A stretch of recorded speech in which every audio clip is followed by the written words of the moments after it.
Nous sommes au milieu du 19e siècle, dans un village non loin de Saint-Pétersbourg, en Russie, où a lieu une fête foraine. Plusieurs chapiteaux proposent des attractions variées. Un homme jongle avec le feu devant l'un d'eux. Devant un autre, un grand ours est en équilibre sur une balle. Un inspecteur de police de Saint-Pétersbourg est ici, dans le cadre de son enquête concernant la disparition des jumelles d'un prodige local des échecs. Il a eu vent d'une rumeur selon laquelle les filles pourraient se trouver ici, et il n'a aucun mal à imaginer qu'une victime d'enlèvement soit forcée de se produire dans ce cirque itinérant miteux. Après être passé devant un contorsionniste et un homme lançant des couteaux en direction d'une femme attachée à une planche, il a fini par trouver ce qu'il cherchait. Une grande tente avec une pancarte peinte à la main sur laquelle était écrit « Le samouraï ». Découvrez l'imbattable automate d'échecs. Le policier avait entendu parler de ce genre de spectacle et en avait même déjà vu un. Il prétendait que leur machine pouvait jouer aux échecs et même battre les plus grands maîtres sans aucune intervention humaine. Mais le policier connaissait leur secret. À l'intérieur se trouvait une personne, habilement cachée, de telle sorte qu'on ne puisse pas s'en apercevoir de l'extérieur. Mais il y avait bien quelqu'un à l'intérieur, tirant sur des ficelles ou actionnant des leviers pour faire fonctionner la machine, sous le regard étonné de la foule qui découvrait les prouesses dont la technologie était capable. Et qui de mieux pour se cacher dans une de ces boîtes de charlatans qu'une petite fille ayant déjà montré une incroyable aptitude aux échecs. Deux filles valaient encore mieux qu'une. Elles pouvaient coopérer ou se relayer pour jouer à tour de rôle. Le policier savait au plus profond de lui qu'il avait raison. Les filles étaient dans cette machine. Le policier entre dans la tente où se trouve l'automate, mais il est arrêté à l'entrée et on lui dit qu'il doit payer s'il veut regarder. La tente, enfumée et éclairée par des lampes, est bondée d'hommes, tous regroupés autour de quelque chose au milieu. Une fois de plus, l'homme demande à être payé pour pouvoir entrer dans la tente. Il pousse le policier au niveau de la poitrine et lui dit qu'il doit payer ou sortir. Le policier demande à l'homme s'il est le propriétaire de la machine, mais celui-ci répond qu'il n'est qu'un simple exposant. Il répète que l'homme doit payer, sinon il sera obligé de partir, ponctuant encore une fois son propos d'un coup au niveau de la poitrine. Mais lorsque l'homme pousse à nouveau l'inspecteur, celui-ci lui prend la main et lui tord le bras jusque derrière son dos. Il demande à nouveau qui est le propriétaire de la machine, mais l'exposant, avec les dents serrées, lui répond que vraiment il ne sait pas. Il ne communique que par lettres et ne connaît pas le véritable nom du propriétaire, ni même ne sait à quoi il ressemble. Le policier écarte l'homme de son chemin et se dirige dans la tente. Il rejoint la foule, écarte les hommes et aperçoit enfin ce qui émerveille tant tout le monde. Au milieu de la pièce se trouve un échiquier sur une table en acier, raccordé à une petite machine à vapeur. D'un côté de la table se tient une armure de samouraï, à laquelle fait face un homme russe, semblant être profondément absorbé par ses pensées.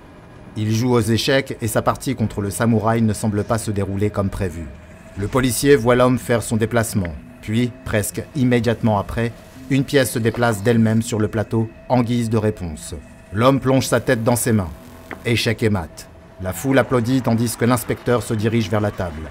L'exposant se précipite vers lui, cherchant à l'arrêter alors qu'il inspecte le costume de samouraï. Le costume tombe par terre. Il est vide.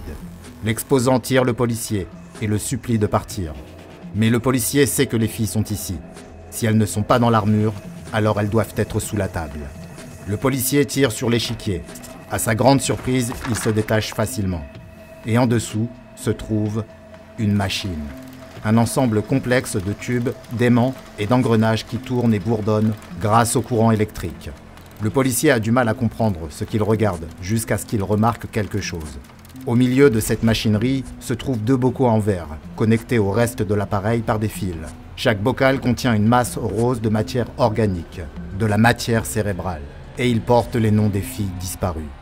Voici le SCP-1875, également appelé le vieil ordinateur d'échecs. Le SCP-1875 est un automate d'échecs de l'époque victorienne, qui se compose de 4 éléments principaux. Le premier, SCP-1875-1, est une table en acier de 72 cm sur 72 cm et d'une hauteur de 64 cm, surmontée d'un damier classique de 8 cases sur 8. À l'intérieur de la boîte en acier se trouve une machine sophistiquée qui combine des éléments mécaniques et biologiques. Le mouvement des pièces se fait par l'intermédiaire d'aimants, les mouvements eux-mêmes semblant être décidés par un moteur analytique. Le moteur analytique utilise le tissu cérébral des jumelles de 14 ans, les filles d'un prodige russe des échecs qui ont disparu au 19e siècle et qui n'ont jamais été retrouvées. Les pièces, qui ont été désignées SCP-1875-2, correspondent à celles d'un jeu d'échecs classique, de 32 pièces, et sont sculptées dans un style oriental. Les pièces disposent d'une base magnétique, et leur sommet est sculpté dans un os humain, et correspond génétiquement au tissu cérébral de la machine.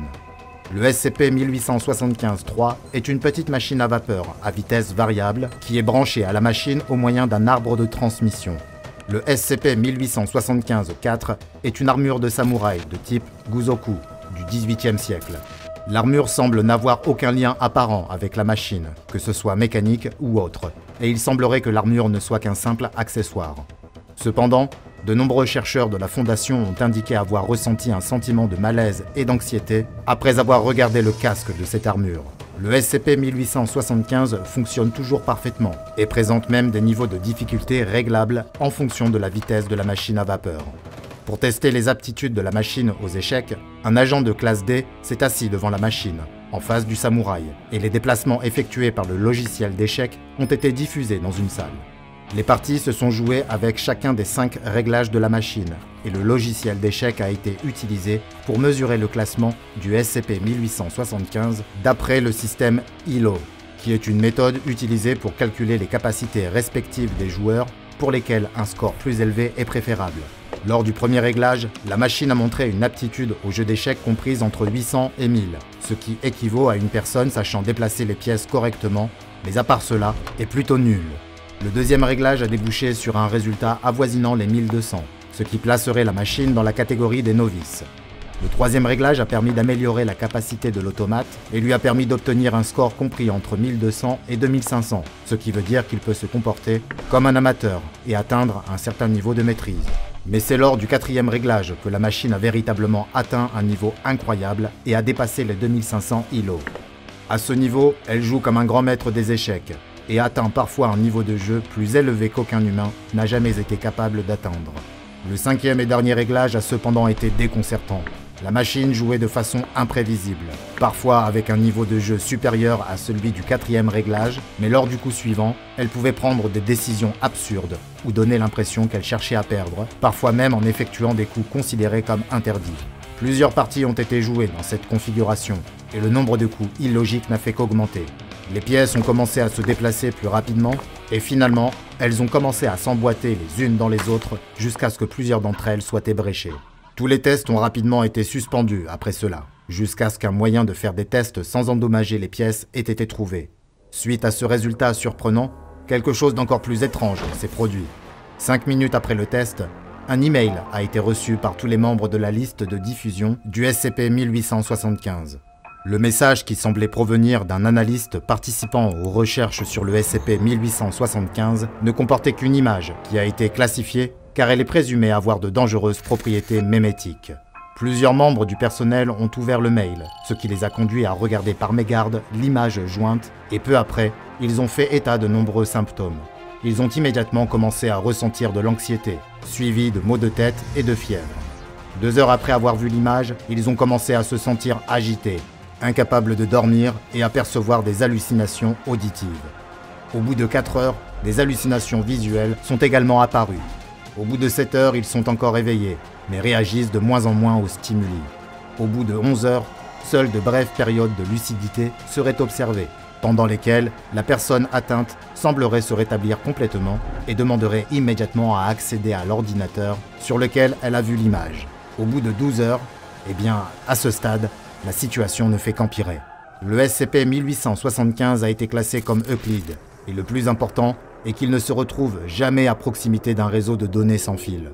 Pour s'en assurer, l'anomalie est maintenue en permanence dans une cage de Faraday, et un expert en sécurité des réseaux est toujours présent sur place. Lors des tests, la vitesse de la machine à vapeur ne doit être placée que sur l'un des 4 premiers réglages, et jamais sur le 5e. Cette règle s'est imposée à la suite d'un test au 5e niveau, lors duquel un ordinateur portable a été introduit dans la cage de Faraday pour voir si du nouveau matériel de recherche avait été transféré sur l'ordinateur de la même manière que l'image mémétique. Il semble cependant que l'ordinateur portable utilisé ait été infecté de quelque façon que ce soit, et qu'il ait propagé le virus à l'ensemble du réseau informatique du site. Toutes les communications électroniques avec l'installation ont été strictement interdites par le Conseil O5, ce qui démontre à quel point cela peut être dangereux. Aucune communication électronique, quelle qu'elle soit, ne sera autorisée tant que l'on n'aura pas déterminé comment le SCP-1875 transmet son image mémétique extrêmement dangereuse, ni tant que l'on ne saura pas comment l'en empêcher.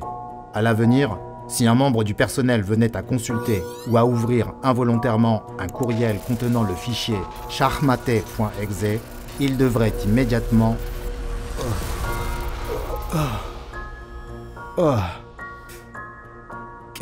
Qu'est-ce qui s'est passé? Ok, peu importe. Tout va bien. À présent, découvrez une autre rubrique des dossiers du Dr Bob et n'oubliez pas de vous abonner. Ouais, c'est ça. N'oubliez pas de vous abonner et d'activer les notifications afin de ne pas manquer une seule anomalie, puisque nous explorons toujours davantage les archives classifiées de la Fondation SCP. Je crois que je vais aller m'allonger.